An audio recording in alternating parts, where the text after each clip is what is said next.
Hello, welcome to another interesting episode of Principal as Changemaker. Today we are with Dr. Namrata Majhail, Director Principal of the Orchid School, Pune. Hello, ma'am. Thank Please you. tell me about yourself. I am an educationist. I think it's a very nice combination. I can't thank God enough that I'm an educationist and an army wife, which gives me perspective in multiple ways. And education is just a passion. Okay. That's what I will say right now. Where were you born and brought up? I'm born and brought up in Amritsar. Education and everything was done in Amritsar only, Guru Nanak University, DAV College, and Any after- KV in your life? Because we always have this military family background, people always go to KVs. I have taught once, but Okay. I've never been to because my like maternal and paternal side, it's all civilians. Okay. I'm married to an army officer, so hence Okay, yeah. the change. Oh, so sorry, I thought your father or your No, internal it's family. my husband Okay. who was in army. He retired just a couple of months ago. Okay. So which was your first school as a kid? As a kid, Sri Maybe- Guru Har Krishan Public School. Okay. Yeah, because it was the school at that time, and luckily I taught also in that school when after I did my B.Ed and all.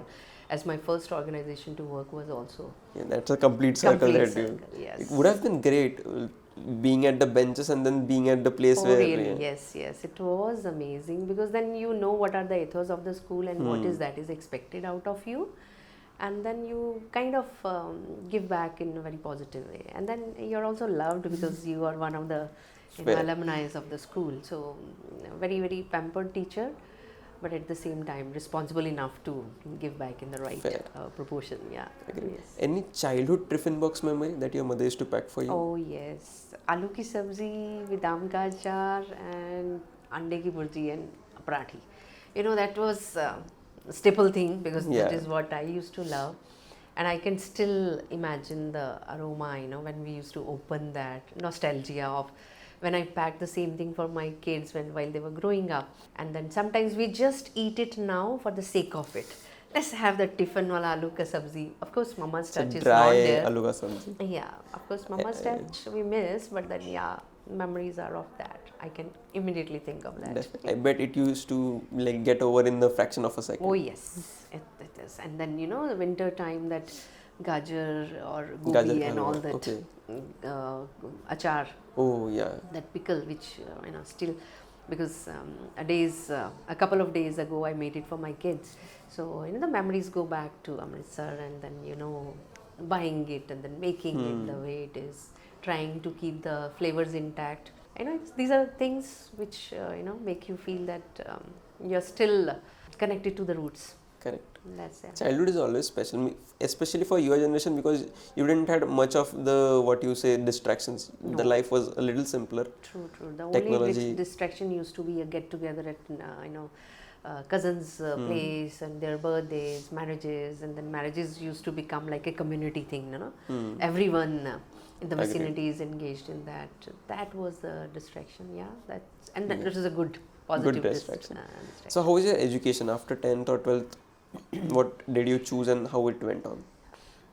We never used to have 10+2 because Okay. I did from my state board till class 10th, and after that we went to college, and regular college with maths, English, philosophy and economics, because that was a year when a lot of insurgency and all was happening in school, and parents, us being the girls, I have a sibling who's girl, elder sister, parents were not very comfortable sending us away from that place.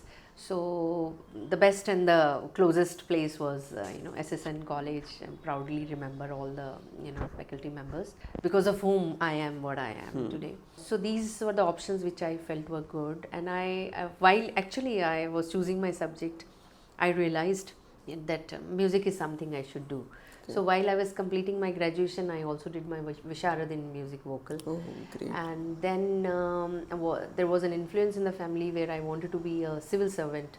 So I prepared for that, cleared some levels but could not make it to the finals. So that was how I began, and my mother being an educationist, she wanted that we should have some professional degree, so that if you become IS officer, nothing like that. That was a time of Kiran Bedi being from Amritsar and INIS becoming officer. IPS officer, IPS you know, officer, we yes. wanted to be that person in life. But then she always would say that, you know, that is definitely aspire for that, but then it should be a plan B. And then I think that is the benefit of having a educated parent, so that they guide you through, you know, whatever the life has for you, you have something to, you know, hang on to. So she insisted that I should do my B.Ed. At that point, you know, since the scores were good, we were called in the B.Ed colleges that, you know, we are the first few of you, and then all those. So I have done my B.Ed, MA English, and now I have done my M.Ed also. I have pursued my, you know, different colleges, different courses for leadership and all. So still learning and still trying to be part of education as a learner. That's life. That's very important, because yesterday only I was saying that to stay relevant at our age and with this age, it's important that we should keep on learning something new, something which is current, which is futuristic. You know, you cannot say that what I learned was the thing. Of course, what we learned was very important. That is the base of what I'm talking about. But you have to build on that information and knowledge to stay relevant. Agreed. You know, you can't be talking about bullock carts when we're talking about Cars. space. Yeah, space and cars. You had an array of experience even before an educationist. So how that helped you, or is it helping you now when you are facing a lot of teachers, you are facing a lot of kids? So experience of IPS, IAS, experience of attending a lot of other degrees. So how is it helping you now? I think it has made me kind of very open-minded to accept every possible response from the other side and expectation from the other side. So I don't limit anyone to not say this to me, or I don't, you know, limit myself in saying, oh, I should not talk. I try to be very honest and transparent, which has helped me all through this professional and personal life also, because then people know you are this, you never mean any harm to anyone, but the intent is to give you the real picture. And this is probably what the upbringing is also like. You know, if things are wrong, my parents would never say, you know, oh wow, you're doing very well. You know, so it's okay, but you can do still better. So I think that's something which we need to talk about more often with our children and you know, any generation for that matter, because I somehow don't like the idea of labeling one generation with something, because when we were growing up, we were also rebels. We were also For the defying older certain generation, things. yeah. So just to say, oh, this generation is doing this and all, yes, because the environment is changing, exposure is Drastically vast, changing. humongous. I mean, I can't even say that what they are learning or what they are doing is equivalent to what I had experienced. So there is a lot which has changed. So, you know, changing in that changing environment is a struggle, difficult, but it's the requirement. Totally agree. Yeah. So English, Hindi, Marathi, which was the first subject that you taught as a teacher, or maybe science? I have taught English because I'm master's in English language and literature. So I also have my B.Ed in maths and English, so as a combination. So initially I used to teach maths a lot, because then, you know, when you are in a leadership position, you cannot do justice with the kind of practice and all required. Languages, so then for class 11 and 12, I teach class 11 and 12, I mean, in language, English language, one part of it.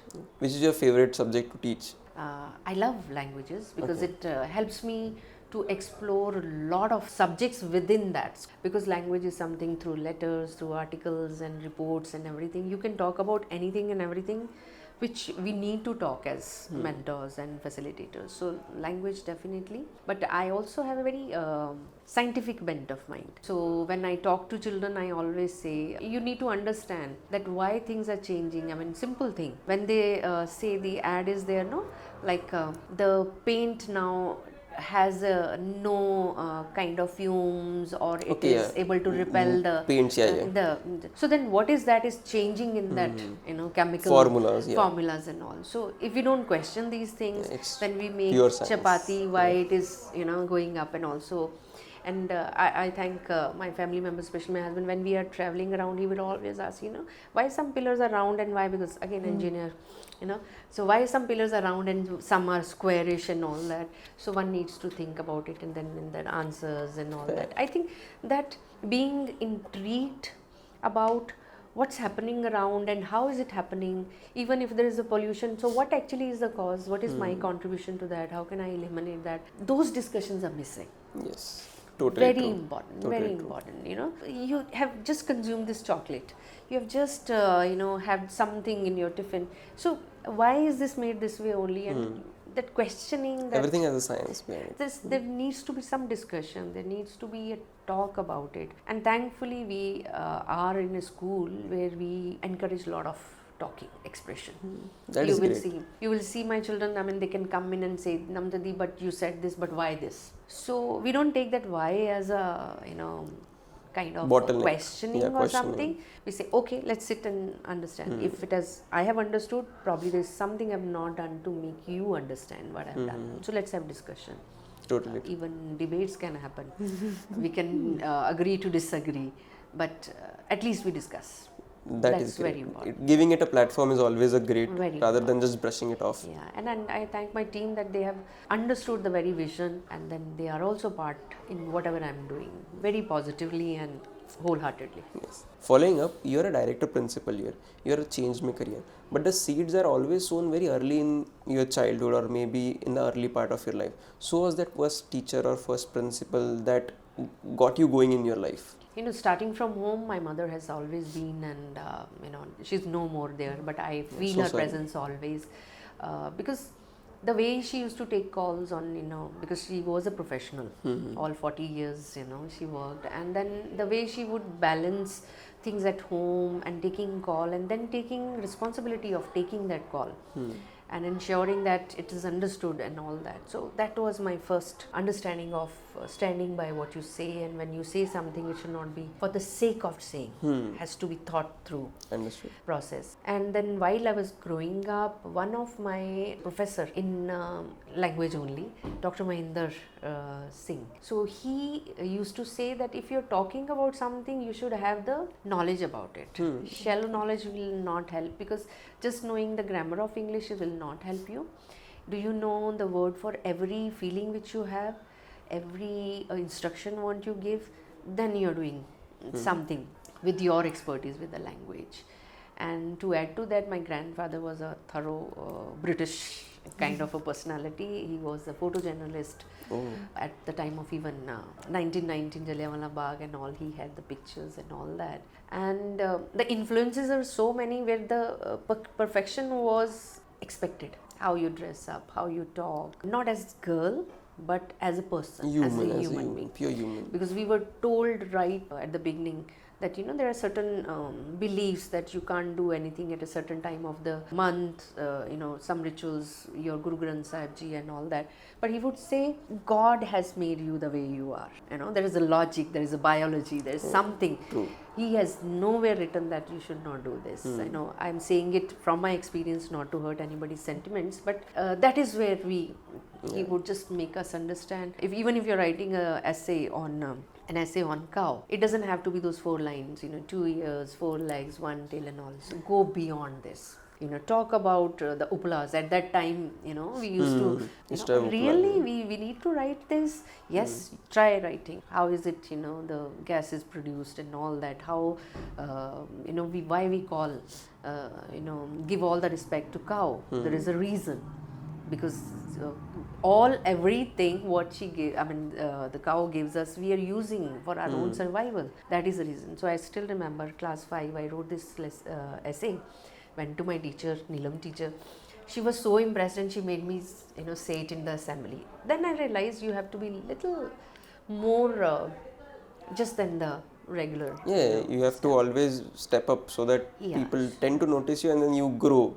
And then also I think research on what you do, just don't do it because you're told to do it. Correct. And all through my professional life, all my mentors have guided me, held my hand. I'm sure I've made mistakes, but they corrected me. And I always say that I have no qualms in saying I was not the way I am today. I have grown up to be what I am today. Okay.